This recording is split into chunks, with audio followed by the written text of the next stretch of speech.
Nah, sebetulnya Al-Hadrami ini kenapa sampai seberani itu? Dia ini kan mantan tertapa Yahudi. Jadi sebelum masuk Islam dia tuh udah taat dia dengan agama dia. Jadi begitu masuk Islam dia ditanya, kenapa kau memilih Islam? Dia bilang, aku takut gitu. Nanti ruhku menjadi hewan sesuai dengan kepercayaanku yang lama.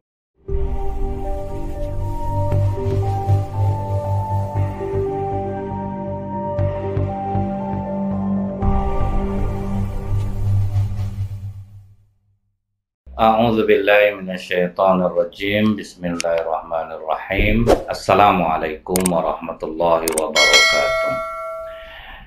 Innal hamdalillah nahmaduhu wa nasta'inuhu wa nastaghfiruh wa na'udzu billahi min syururi anfusina wa min sayyiati a'malina. May yahdihillahu fala mudhillalah wa may yudlil fala hadiyalah. Asyhadu an la ilaha illallah wahdahu la syarikalah wa ashhadu anna Muhammadan abduhu wa rasuluh. Allahumma salli wa sallim wa barik ala hadzal nabiyil karim wa ala alihi wa sahbihi ajmain. Kaum muslimin muslimat di mana saja berada, yang semoga kita semua senantiasa dirahmati oleh Allah. Bersyukur kita kepada Allah dengan mengucapkan alhamdulillahirabbil alamin. Bersolawat kita kepada Rasulullah Sallallahu Alaihi Wasallam dengan ucapan Allahumma salli ala Muhammad wa ala alihi wasallam. Kita lanjut masih dalam kitab Qisasul Aulia, saat ini di bab jihad memerangi musuh. Yang pertama di dalam bab ini diceritakan tentang Al-A'la bin Al-Hadrami dan pasukan tentaranya.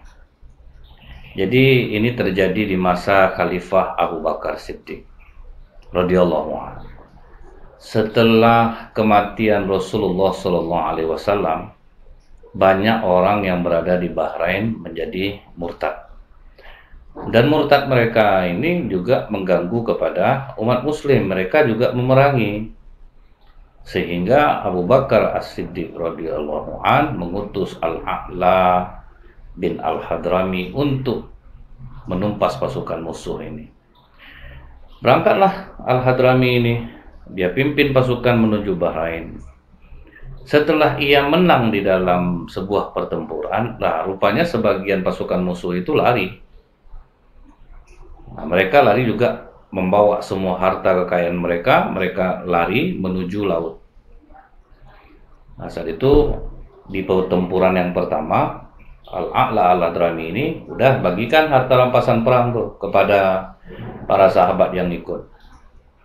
Kemudian mulai menyusul ke arah pantai. Tapi setelah dilihat ternyata musuh sudah sangat jauh dan tidak akan terkejar. Kalau naik kapal tidak akan terkejar. Maka Al-A'la Al-Hadrami ini berdoa kepada Allah. Doanya diabadikan dalam riwayat ini. Wahai yang maha pengasih di antara pengasih, wahai yang maha bijaksana dan maha pemurah, wahai yang maha esa, wahai yang menjadi tumpuan segala apapun, wahai yang maha hidup, wahai yang maha menghidupkan, wahai pemilik keagungan dan kemurahan, tiada Tuhan kecuali Engkau, wahai Tuhan pengasuh kami. Lihat di sini, doanya banyak memuji Allah. Jadi kalau kita mau doa, mau minta kepada Allah, perbanyaklah memuji Allah. Nah ini isinya semua pujian semua. Dia memuji kepada Allah, kemudian dia perintahkan pasukannya untuk menceburkan diri ke laut. Nah, tapi ingat ya, bukan ke dalam laut itu. Di pinggir laut itu kan banyak teluk tuh. Jadi kalau kita kejar ke sana, kita nggak dapat nih. Udah, kita lewat dari sini aja. Kita mohon pertolongan Allah. Nah, dilewatlah teluk itu. Berlarilah, ada yang memakai kuda, ada yang menyusul, sampai akhirnya tersusullah pasukan musuh ini. Dan itu sebenarnya sangat ajaib gitu, kecepatan yang setinggi itu diberikan Allah untuk menyusul mereka yang seharusnya dengan kapal aja sehari semalam. Ini enggak, tidak lama tersusul pasukan itu, dan begitu mereka sampai di teluk seberang, pasukan juga sudah sampai di teluk. Jadi kayak melingkar gini lah, terkejar jadinya. Nah, terjadi pertempuran lagi. Dan tidak ada satupun yang bisa selamat untuk memberikan laporan kepada pemimpinnya. Orang dari pihak musuh nih. Nah, tertangkap semuanya. Kemudian pasukan Islam tidak satu orang pun yang meninggal, tidak ada satu pun terbunuh. Ada cuman yang hilang, yaitu pelana kuda, dan itu pun dapat kembali.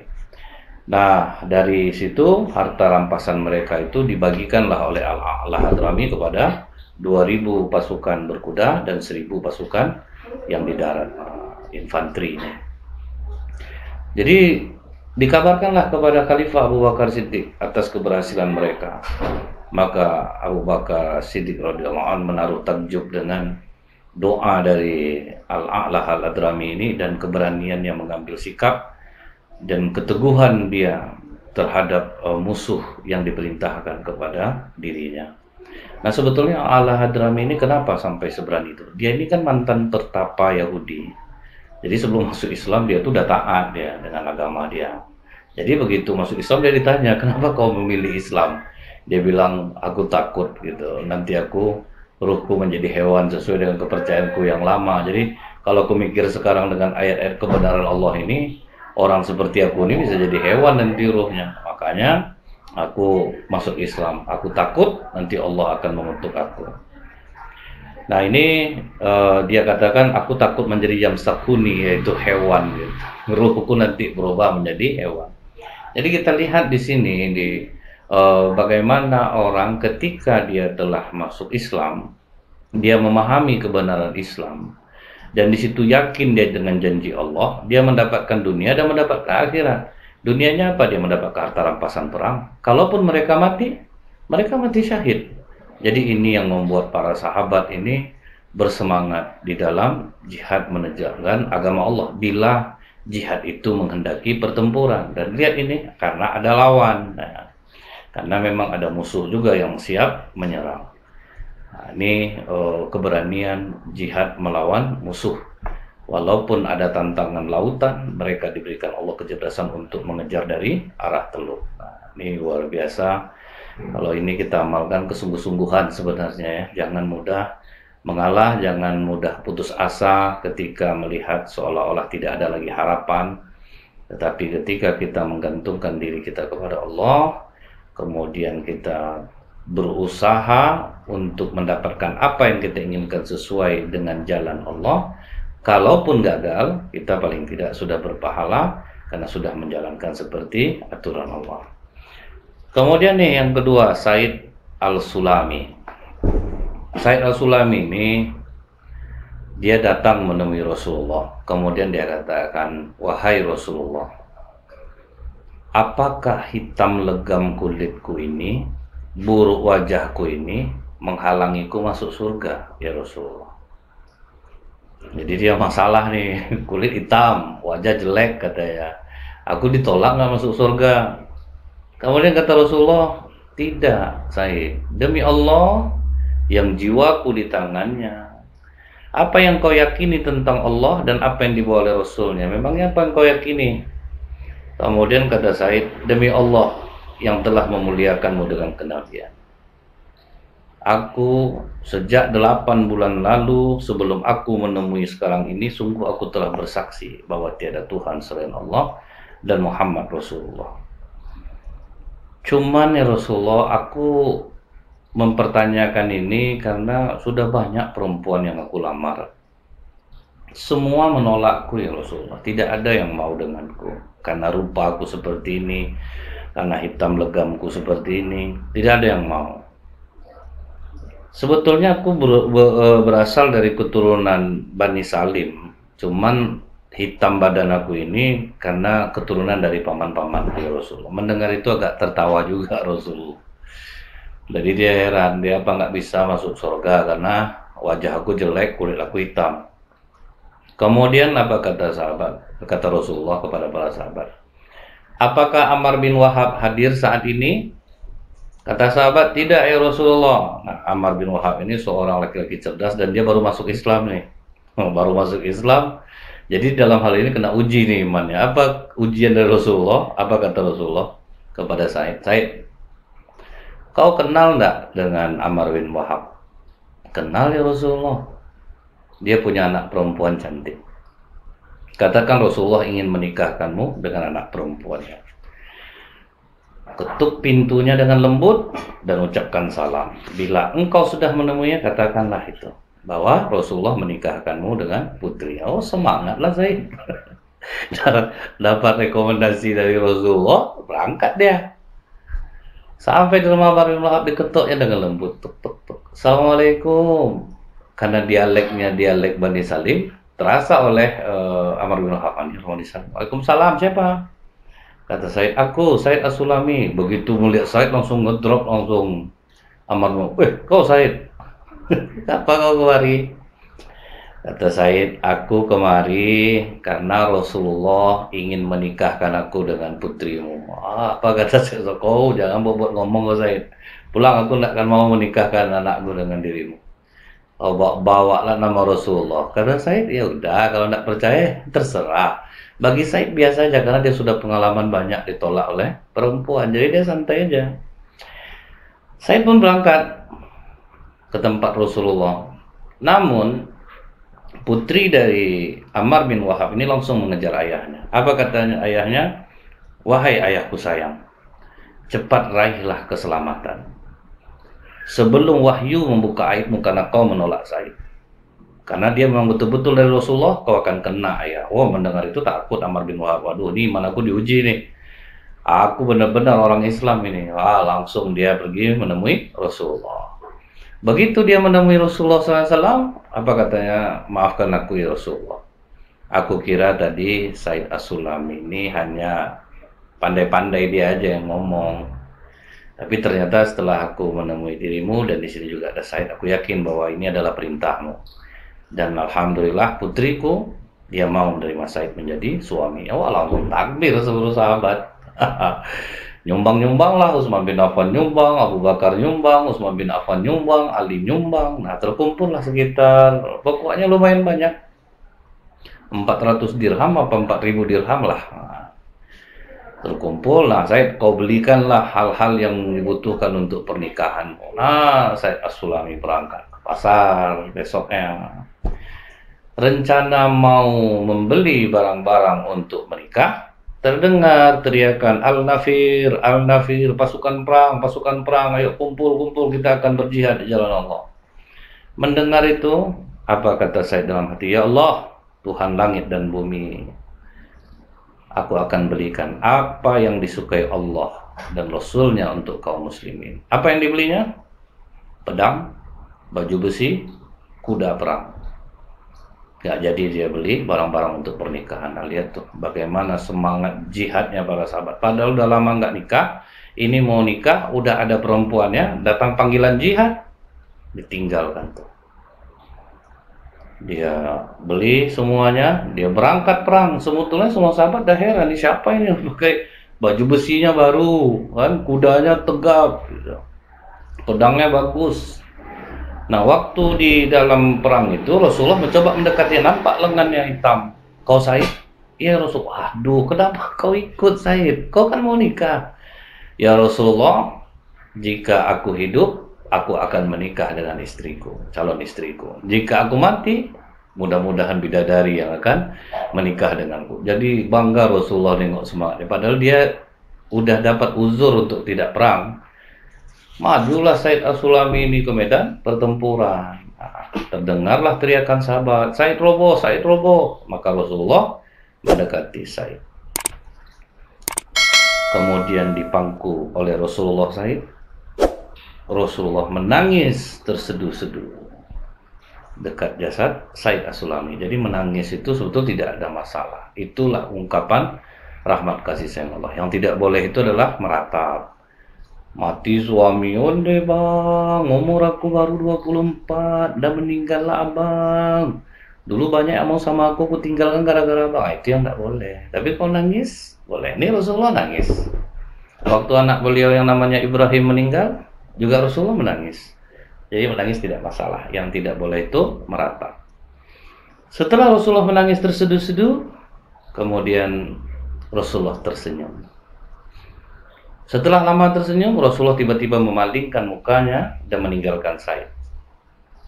Sahabat yang memperhatikan pemandangan itu bertanya, ya Rasulullah, kami tadi melihat engkau memangku Said Pertama engkau menangis. Setelah itu engkau tersenyum. Setelah itu engkau memalingkan wajahmu. Kata Rasulullah, aku menangis karena orang seperti Said ini langka. Cobalah kalian bayangkan. Dia sudah lama pengen menikah. Berapa lama dia menahan dirinya dari syahwatnya. Kemudian ada dapat nih perempuan atas rekomendasi aku, cantik lagi. Ataunya dia dahulukan perang. Itu yang membuat aku menangis.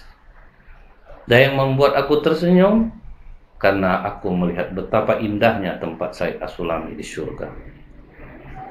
Dan yang membuat aku berpaling karena ramainya bidadari yang berebut untuk mengambil ruh Said As-Sulami, sehingga betis-betis mereka tersingkap dan gelang-gelang kaki mereka kelihatan. Makanya itu aku memalingkan wajahku darinya. Nah, itu yang membuat aku memalingkan diriku dari Said. Nah, kita lihat nih ya, betapa mulianya Said As-Sulami ini. Ibaratnya untuk Allah itu segala-galanya.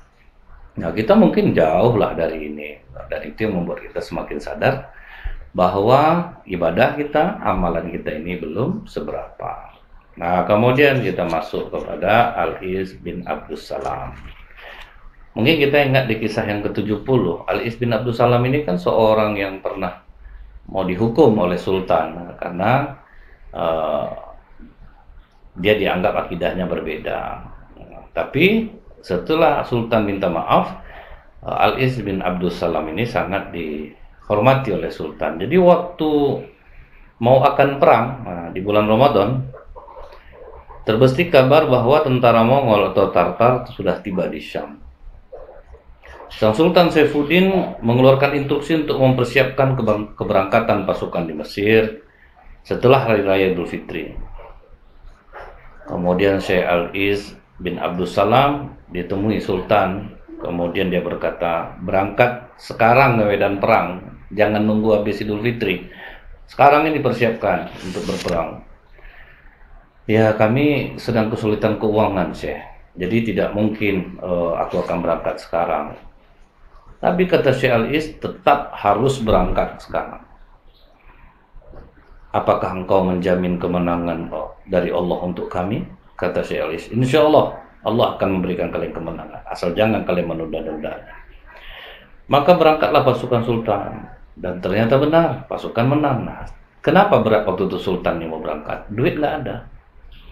Jadi waktu itu kata Sultan, oke lah saya akan berangkat, tapi saya pinjam dulu uang dari harta kekayaan para pedagang. Kata Syekh Al-Is, kamu jangan minjam dulu kepada para pedagang. Jual dulu emas yang ada di tanganmu, emas yang di tangan istrimu. Hartamu dulu keluarkan, kalau kurang baru minta kepada pedagang, baru kau bisa menang. Jadi jangan kita itu, yang harta kita kalau kebanyakan kan pemimpin gitu kan, dia berutang, rakyat yang bayar. Yang seharusnya itu korbankan dulu harta kekayaan dia yang ada. Jangan yang untuk dia tetap, kemudian yang lain ayo bayar sama-sama. Nah, ini yang tidak boleh. Seharusnya pemimpin itu mencontohkan seperti ini. Udah jual dulu barang-barang yang kita miliki. Kekayaan kita tuh apa? Bantu dulu. Kurang baru kita pinjam. Gitu. Ini kan enggak, yang dia enggak mau kurang, utang terus, kemudian rakyat yang bayar. Nah, ini yang tidak boleh. Gitu. Jadi harus pemimpinnya dulu mencontohkan seperti sultannya. Karena perintah ulama, jual dulu barang-barang kamu. Ambil emas-emas perhiasan istri kamu, jual, kalau kurang boleh baru minta. Itu yang baik itu seperti itu. Kemudian yang berikutnya adalah Al-Dailami. Nah, waktu pasukan Muslim berperang dengan pasukan Romawi, nah di tengah pasukan Muslim ini terdapatlah seorang nama Al-Dailami. Al-Dailami ini pernah pasukan Romawi menyerbu melawan Al-Dailami. Kemudian Al-Dailami ini disalib di atas tiang kapal. Nah, sebetulnya gunanya untuk apa? Untuk melemahkan pasukan Islam. Tapi rupanya begitu pasukan Muslim melihat Al-Dailami sedang disalib, justru malah berkobar semangatnya. Salah sangka akhirnya orang-orang pihak musuh ini disangka kalau Al-Dailami itu digantung seperti itu, pasukan akan mundur. Rupanya makin kuat, sehingga pasukan muslim berhasil merebut kapal musuh itu, yang di atasnya disalibnya lah Al-Dailami. Begitu Al-Dailami diturunkan, sama sekali dia tidak merasakan muram, letih, sampai sahabat mengatakan, kau tidak merasakan kesakitan? Kata dia, alhamdulillah tidak, aku segar-segar aja, cuman aku mau mandi nih, katanya. Loh, kok malah mau minta mandi itu kenapa? Jadi waktu aku disalib mereka tuh aku tertidur, dan aku bermimpi seperti sudah berada di surga dan melihat beberapa bidadari, dan aku menggauli salah satunya. Dan makanya nih, itu yang membuat badan aku segar rasanya, dan aku dalam keadaan junub, aku mau mandi. Nah, lihat tuh. Jadi dia diberikan mimpi yang sungguh luar biasa sehingga menghilangkan rasa sakit dia ketika disalib. Nah, inilah luar biasanya para kekasih Allah ini. Orang-orang yang berjuang jalan Allah, mereka akan mendapatkan keajaibannya. Baik dulu atau sekarang sama aja. Kalau kita lihat ada di beberapa rekaman di YouTube, seperti tentara-tentara mujahid di Palestina itu, dalam keadaan mereka badan sudah parah kena bomnya, sempat bikin vlog, nampak seperti tidak merasakan kesakitan. Bahkan ada yang satu jenazah yang udah ditusuk-tusuk pakai pisau tapi tidak mau tembus lagi. Mayat seorang mujahid ditusuk-tusuk, udah nggak mau lagi, mau ditusuk, mau dirobek nggak bisa. Nah, inilah keajaiban yang diberikan Allah kepada orang-orang yang berjuang di jalan Allah. Kemudian Aksyams al-Din, penaklukan Konstantinopel. Aksyam ini adalah guru dari Sultan Muhammad Al-Fatih. Jadi waktu penaklukan Konstantinopel itu, Syekh Aksyam ini kan ikut di rombongan pejuang gitu. Dan sangat sulit waktu itu untuk menaklukkan benteng Konstantinopel itu. Nah, yang gurunya nih, Aksyam ini, guru dari Sultan Muhammad Al-Fatih ini berdoa kepada Allah. Terus dia berdoa, bermunajat kepada Allah, sehingga berhasillah pasukan menaklukkan benteng Konstantinopel. Ketika Sultan Muhammad Al-Fatih ditanya tentang penaklukan itu, kata dia, karena Syekh Aksyam ada bersama kami.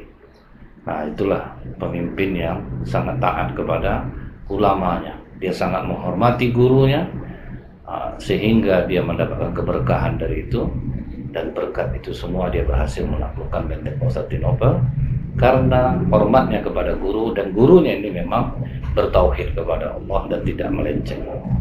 Jadi inilah guna kita hormat kepada para ulama, didengarkan dia selama apa yang dikatakannya itu benar walaupun pahit. Jangan dijadikan musuh, karena kebanyakan tuh kalau kita berbeda pendapat udah kita jadi musuhan jadinya. Nah, inilah yang harus kita hati-hati. Terlihat bagaimana Konstantinopel itu sangat sulit untuk ditaklukkan, tapi karena Sultan Muhammad Al-Fatih ini sangat menghormati gurunya dan mendengarkan petuah gurunya, seperti Sultan Saifuddin tadi yang mendengarkan Syekh Al-Iz, sehingga mereka mendapatkan kemenangan. Karena para ulama itu mereka kan tidak mengharapkan keuntungan dunia dari sebuah keberhasilan. Jadi ini yang patut dengar, kecuali mereka ada ambisi politik, mau duduk menjadi ini, mau ditawari ini. Nah, itu boleh kita curiga. Kalau enggak, ya udah dengarkan petuah dia, insya Allah kita akan selamat. Nah. Kemudian yang berikutnya itu adalah Al-Iz bin Abdus Salam. Nah, ini masih nih tentang Syekh Al-Iz bin Abdus Salam. Waktu itu pasukan Muslim sudah terdesak. Louis X, Raja Prancis, ini sejarah nih. Jadi dengan armada salibnya besar, dia tengah menduduki kota Dimyat namanya. Lalu dia menguasai lagi kota Al-Mansurah, dan kaum muslimin pada saat itu sangat menderita. Pokoknya mereka, gurun-gurun pasir itu diselesaikan semua sama mereka. Jadi saat itu tidak ada lagi yang bisa diharapkan dari pasukan kecuali hanya doa. Maka ketika kapal mereka ingin merapat, Syekh Al-Iz berdoa kepada Allah, ya Allah, binasakanlah mereka dengan angin. Ya Allah, binasakanlah mereka dengan angin.